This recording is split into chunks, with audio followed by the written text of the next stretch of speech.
What if I could prove to you that meditation could increase your level of internal happiness on a daily, weekly, monthly, yearly basis?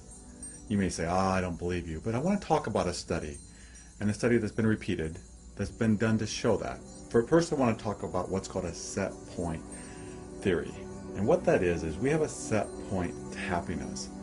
And that's our natural way we interact with the world. And some people tend to be more sad, some people tend to be more happy, and that's pretty much set within inside of us.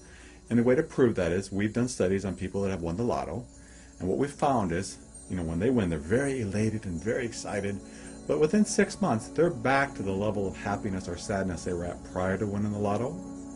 Similarly, people that end up breaking their back and have spinal cord injuries, again, they're very sad at first, it's very tragic, but guess what? In 6 months, they go back to their natural state of happiness. If they had been happy, in 6 months, they're about back to what they were prior to the accident.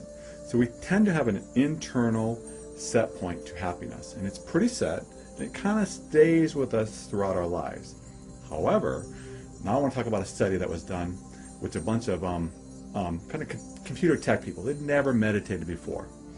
And what happened with them is they put them in this meditative, they taught them meditation, basically. They had to meditate for an hour in the morning and an hour at night for 8 weeks. And then they took Sundays off, so about 6 days a week for 8 weeks.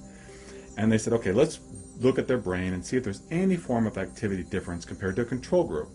Because what they found is that happier people, their left side of the brain is more active, and with sad people, the right side of the brain is more active. And that's a pretty demonstrable thing you can prove. Okay, the left frontal lobe, to be technical, is more active when you're happy, and when you're not happy, it's just not as active. So they took these computer people, these techie people, and they never meditated before. And they went ahead and they put electrodes on their brain, and they found out what their set point was. Okay, so they had to meditate for 8 weeks, and guess what? At the end of that 8 weeks, their left frontal brain was much more active than the group that hadn't meditated for 8 weeks. So actually what it demonstrated, that meditation made them happier. And then even at a deeper, more exciting level, what happened was they got a hold of some people that had been meditating for decades. They were in monasteries, and just, they were meditating gurus. And they said, let's look at their brain. Is their brain very active or is it very slow? What they found is fascinating.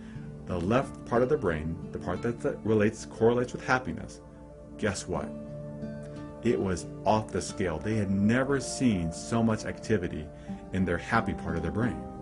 So they kind of said, wow, these guys must be pretty happy campers, the best way I can put it. And I think that's why I want to really show that studies are showing that meditation, even after just 8 weeks, can improve your level of happiness. So think about that, and perhaps say, hey, I'm going to learn more about meditation, and I'm going to learn to meditate, because I want to be happier. And again, personally, if I may share, I've meditated now for almost 3 decades.